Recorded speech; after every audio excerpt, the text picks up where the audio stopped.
Titanic shirt on. Oh, tights. Better than two mileage.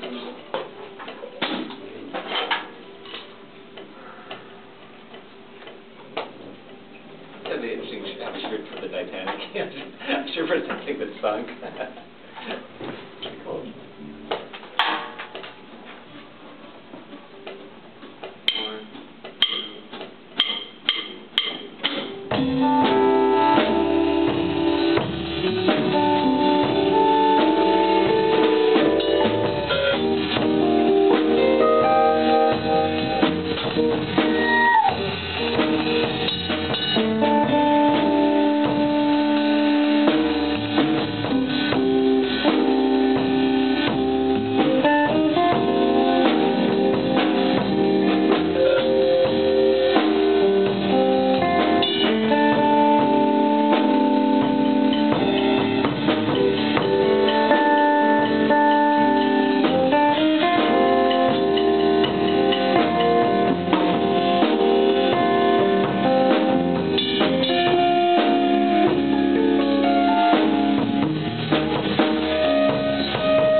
Right? Do you know what happened? I'm not really sure. Okay. Was it me? I think it was. Well, it was. I think it was an accident.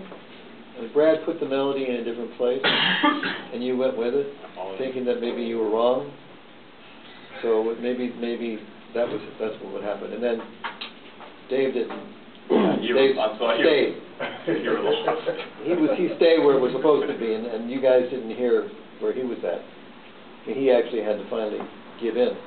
But it was I like to say it was Brad's fault, but it really was your fault because don't let him move you. Make him adjust, make him realize, whoops, and maybe it was on purpose. Maybe he wanted to move the melody to a different location. That's right. That shouldn't change. That shouldn't change with the downbeat. The wise man. Yeah. So ultimately, it is our fault, the drummer's fault. Yeah. But I'll talk to him later on anyhow. So, it seemed to me like I liked your dynamic change. I liked how you built it, but it seemed like it was almost predetermined. It almost wasn't based on what was really happening. You just made it happen because you thought, well, maybe I got to get bigger and then I got to come down. But let those things happen a little more naturally, because sometimes it may not want to go where you think it's going to go. Right. So you got to play, what's really happening, and use and just see, try to read where Brad wants the scene to go, and then be there for support him. The tune always wanted to push ahead. It was wanting to, get faster. So it just wanted to settle a little bit. Maybe take a little bit of the emphasis off of the rhythm. It seemed a little too. Here in the beginning, it felt like it was going to drag a little bit. I don't know. Was it dragging at the beginning a little bit? No, I don't think so. Okay. No, I don't think so. Yeah. I mean, I like the fact that you played the rhythm, right? You're the first guy who's really played the whole rhythm, and that's good. But now just take a little bit of the emphasis off, and just treat it a little looser. Anything else? Well, I have two things. Two things? One is just a general thing, but a lot of people have been coming up and they've been clicking it like this. They've been 1, 2, 1, 2, and I'd almost rather hear 1, 2. The quarter note. Yeah, the quarter note, just because it seems like it establishes the fact that it's not a half, it's not a halftime. And when I hear this, I'm starting to feel it should have, Yeah. I mean, it's a subtle thing, but just sort of the count off, I think, sets the tone. Almost everyone's done it, so I'm not coming down on you on that.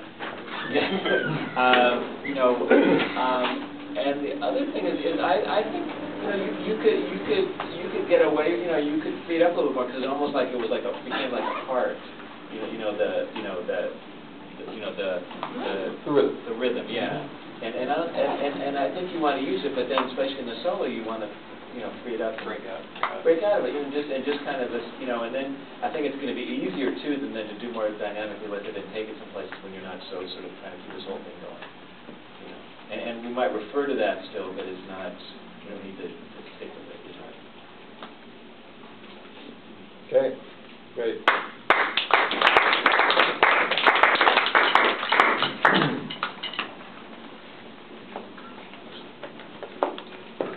A couple of years left.